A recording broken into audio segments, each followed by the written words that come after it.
গেল এক বছর ধরে বাংলাদেশ জাতীয় ফুটবল দলের কোচ পরিবর্তনের দাবি ছিল।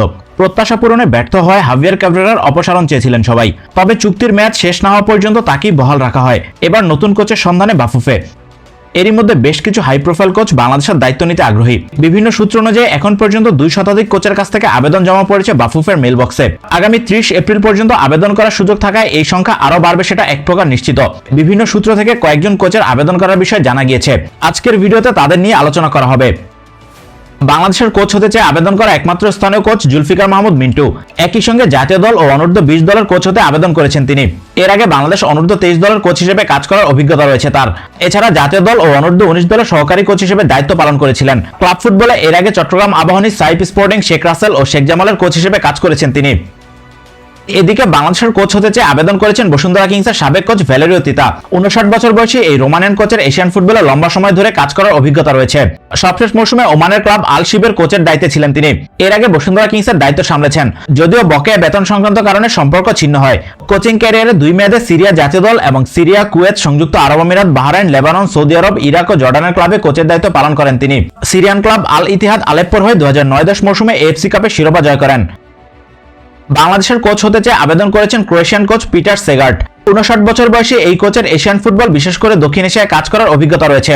মালদ্বীপের কোচের ভূমিকায় জয় করেছেন সাফ চ্যাম্পিয়নশিপের শিরোপা। এর আগে সাফের সদস্য থাকা আফগানিস্তানের দায়িত্ব সামলেছেন। তাদেরকেও নিয়ে গিয়েছিলেন সাফের ফাইনালে। সবশেষ তাজিকিস্তানের কোচের দায়িত্বে ছিলেন তিনি। কোচিং ক্যারিয়ারের শুরুতে বেশ কয়েকটি জার্মান ক্লাবের বয়সভিত্তিক দলের সহকারী কোচ হিসেবে দায়িত্ব পালন করেন। এরপর বসনিয়া ও হার্জেগোভিনা এবং ইন্দোনেশিয়ার ক্লাবকে কোচিং করান। এদিকে বাংলাদেশের কোচ হতে চেয়ে আবেদন করেছেন স্প্যানিশ কোচ আলেহান্দ্রো মেনেন্দেজ। 59 বছর বয়সী এই কোচের এখন পর্যন্ত কোনো জাতীয় দলে কাজ করার অভিজ্ঞতা নেই। কোচিং ক্যারিয়ারের শুরুতে সেল্টা ভিগোর বি দল এবং অন্তর্বর্তীকালীন হিসেবে মূল দলের কোচের দায়িত্বে ছিলেন তিনি। এরপর এক মৌসুম ছিলেন রিয়াল মাদ্রিদ কাস্তিয়ার কোচের দায়িত্বে। এরপর রেসিং ক্লাবের দায়িত্ব সামলে আসেন এশিয়ায়।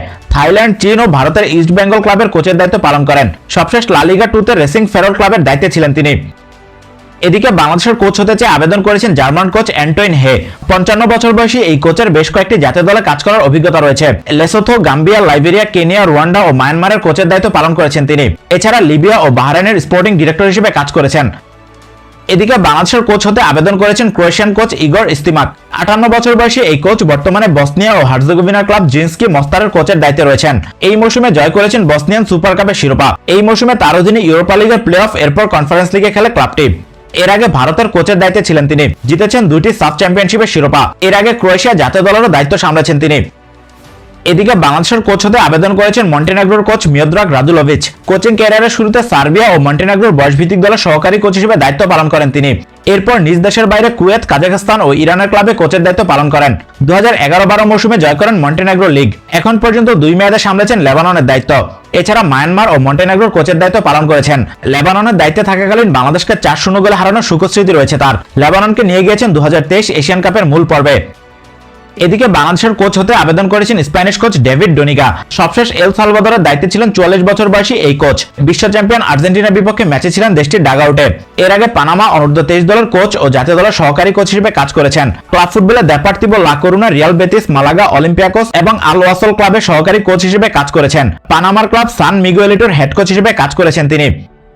এদিকে বাংলাদেশের কোচ হতে আবেদন করেছেন ফরাসি কোচ দিদিয়ের অলে নিকোল। এর আগে ফরাসি ক্লাব ওজিসি নিসের কোচের দায়িত্ব পালন করার অভিজ্ঞতা রয়েছে তার। সবশেষ 2021-22 মৌসুমে দায়িত্ব সামলেছেন পিএসজি নারী দলের। তার ক্যারিয়ারে কোচিং করানো একমাত্র জাতীয় দল বেনিন। 2014 সালে আফ্রিকানের দেশটির দায়িত্বে ছিলেন তিনি। মূলত কোচিং ক্যারিয়ারে ফ্রান্সের ঘরোয়া ফুটবলে বেশ অনেকগুলো ক্লাবে কাজ করার অভিজ্ঞতা রয়েছে 65 বছর বয়সী এই কোচের।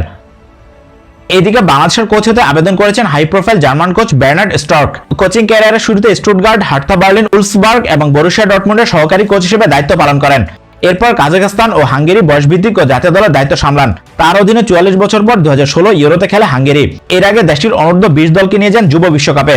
এরপর ক্লাব ফুটবলে ফিরে বেলজিয়াম, স্লোভাকিয়া ও রোমানিয়ার শীর্ষস্তরের ক্লাবে কোচিং করান তিনি। সবশেষ কাজ করেছেন Belgium club circle ব্রুগেতে।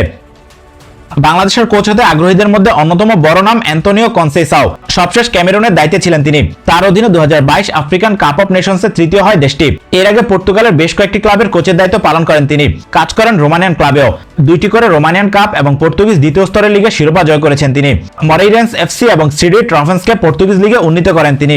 Romanian club CFR ক্লুজকে নিয়ে ইউরোপা লিগে অংশ নেন। বাংলাদেশের কোচ হতে আগ্রহী আরো একটি বড় নাম জন অ্যান্ডারসন। নরওয়েজিয়ান এই কোচ সবশেষ কাজ করেছেন চাইনিজ ক্লাব ইউনান ইউকোনে।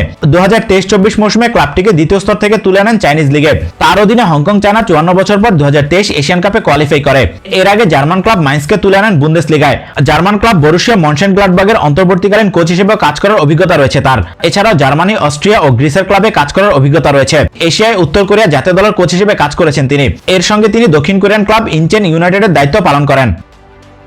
এখন পর্যন্ত কোচ নিয়োগে বাফুফে বেশ ভালো সংখ্যক আবেদন পাচ্ছে, কিন্তু বাফুফের আর্থিক পরিকল্পনা হাই প্রোফাইল কোচ নিয়োগে সন্দেহ তৈরি করছে। কারণ বাফুফের পরিকল্পনা নতুন কোচের মাসিক বেতন $14,500 থেকে সর্বোচ্চ $15 বা $16,000 মধ্যে রাখা। এর আগে হাভিয়ার ক্যাব্রেরারই মাসিক বেতন ছিল $14,000। আগামী 30 এপ্রিল পর্যন্ত আবেদন গ্রহণ করবে বাফুফে। সূত্র অনুযায়ী সম্ভাব্য কোচের সংক্ষিপ্ত তালিকা হতে পারে 50 জনের। এরপর তাদের সাক্ষাৎকার নেবে বাফুফের ন্যাশনাল টিমস ম্যানেজমেন্ট কমিটি। সেখান থেকে চূড়ান্ত করা হবে নতুন কোচ।